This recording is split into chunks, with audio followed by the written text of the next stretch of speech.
ప్రభు నన్ను స్వస్థపరిచి ఆరోగ్యం ఇచ్చి 40 సంవత్సరాలుగా భారతదేశంలో యేసయ్య సేవ కొరకు నన్ను బ్రతికించి ఆయన సేవలు వాడుకుంటూ తిండి బట్ట వస్త్రం అన్నీ ఇచ్చి నా కుటుంబాన్ని కాపాడుకుంటూ నన్ను కాపాడుకుంటూ పుట్టగానే అమ్మ చనిపోయింది, మధ్యలో నాన్న లేడు, అమ్మా నాన్న లేని నన్ను యేసయ్య నాకు అమ్మా నాన్నగా ఉండి ఆనాడు నుంచి ఈనాటికి నేను చచ్చిపోయే వరకు కూడా యేసయ్య తన చేయబట్టుకొని నన్ను నడిపిస్తున్నటువంటి నా ప్రాణానికి ప్రాణమైన నా దేవుడు నా యేసయ్య పాదాలకు వందలదిగా వేలాదిగా లక్షలదిగా కోట్లాదిగా నా శిరస్సు వంచి ముందుగా యేసయ్య వందలించుకుంటున్నా. మన ప్రభువైన యేసుక్రీస్తుకే మహిమ ఘనత ప్రభావాలు కలుగునుగాక. నన్ను మాట్లాడేటప్పుడు ఎక్కువ తగ్గించు. చాలా డబ్బు ఖర్చు పెట్టి నా కొరకు ప్రార్థించి ఈనాడు ఈ సభకు, ఈ పెందిర్తులు, ఇక్కడున్న ప్రజానీకానికి ప్రభువు నాకు చేసిన మహోపకారాలతో పాటుగా ఆయన సువార్త ప్రకటించడానికి నాకు ఇట్టి అవకాశం కలిగించినటువంటి మా ఆత్మీయ కుమార్తె మేసాల విజయలక్ష్మి గారికి, అలాగే వారి పాస్టర్ గారు పిలిపి డేవిడయ్య గారికి, నన్ను ఇక్కడికి తీసుకురావడానికి చాలా ప్రయాసపడినటువంటి మా జాని ప్రకాష్ గారికి, అలాగే కూడిన దైవజనులందరికీ, పరిశుద్ధులైన అయ్యగారులందరికీ అలాగే నా హృదయపూర్వకమైన వందనాలు చేయించుకుంటున్నా. చక్కని ఆర్కెస్ట్రా సౌండ్ సిస్టమ్ వారికి వందనాలు, చక్కని మీడియా వారికి వందనాలు. మంచిగా తీయండి, నన్ను తెల్లగా తీయండి. ఈ మీడియా వారితో చాలా మంచిదే కానీ కొంతమంది తీసేసి వాటిని కొన్ని కటింగ్ చేసుకొని లేనిపోని ఎన్ని పెట్టేస్తున్నారు. దానివల్ల దేవునికి చాలా అవమానం కలుగుతుంది. నేను మాట్లాడిన మాటలు కూడా, నేనే కాదు కొంతమంది సేవకుల మాటలు కూడా వక్రీకరించి దాంట్లో పెట్టేస్తున్నారు. దానివల్ల చాలా ఇబ్బంది కలుగుతుంది. దయచేసి చూసి సరిచేయాలని కోరుకుంటున్నా. అలాగే కొంతమంది మీడియా మిత్రులు వచ్చారు, వారు కూడా నా వందలు చేయించుకుంటూ మిగతా కార్యక్రమాన్ని మనం ముందుకు జరిపించుకుందాం. ఈ రాత్రి ఎంతో మంది అన్ని జనాంగం, అసలు యేసు ప్రభు అంటే తెలియని వారు కూడా నన్ను తెలిసేలాగా చేసిన వాడు నా యేసయ్య. దేవునికి స్తోత్రం. నేను అసలు అది ఊహించలేదు. నా జీవితం చాలా మంది అనుకోవచ్చు, ఈ మేసాల గ్రూప్ ప్యామేసాడు కాబట్టి ఇలా క్రైస్తవులకు సభలకు తీస్తున్నానని.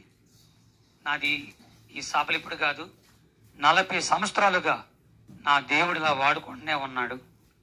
చచ్చిపోయే వరకు యేసయ్య సేవకుడు కొని చచ్చిపోతాను తప్ప వేరే ఇద్దరు నడవలసినంత అవసరం, అంత కర్మ నాకు పట్టలేదు దేవుని కృపలో. ముఖ్యంగా నా అమాయకత్వం అంటే, నేను ఎస్టీ వాడిని కాబట్టి నాకు ఈ లోకరిస్తే అంత తెలియదు. కొన్ని తెలియని పరిస్థితులు చాలా ఉన్నాయి నాకు.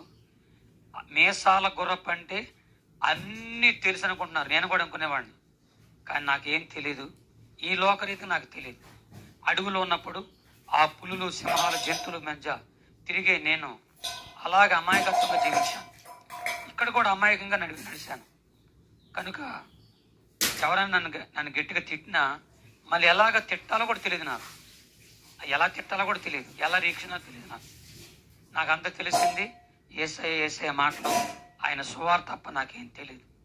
అందుకని ఇటీవల జరిగిన సంఘటనలో ఈ కోయి పాట గురించి నన్ను మీడియా వారు పిలిచి ఏదో మాట మాట్లాడుకుంటూ ఇంటర్వ్యూ చేస్తామన్నారు. అమాయకత్వం వెళ్ళిపోయాను.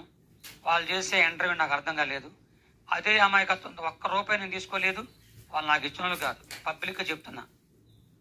తర్వాత అలాగే నన్ను తీసుకొని ఈ టీవీలో కూడా ఇంటర్వ్యూ చేద్దాం తీసుకెళ్లారు.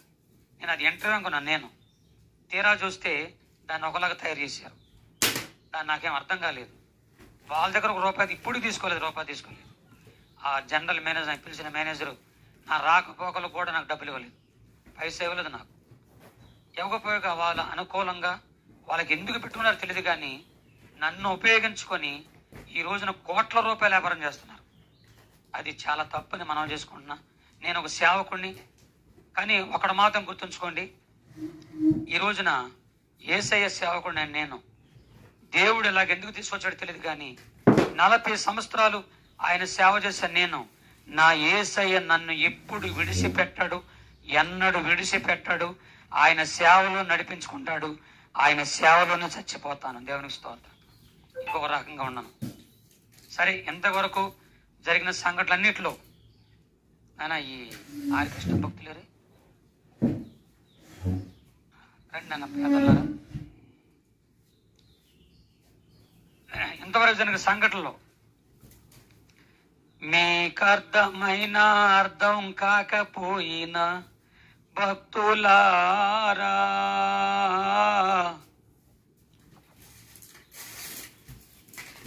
చప్పట్లో కోయారే కోయ్ కోయ్ కోయా బామారి సందమామా, కోయారే కోయ్ కోయ్ కోయా బామారి సందమామా, కోయ్ కోయ్ కోయ్ కోయ్ కోయ్ కోయ్ హైజలక హైజక హైజలక హైజక హైజలక హైజక ఇంగిరికి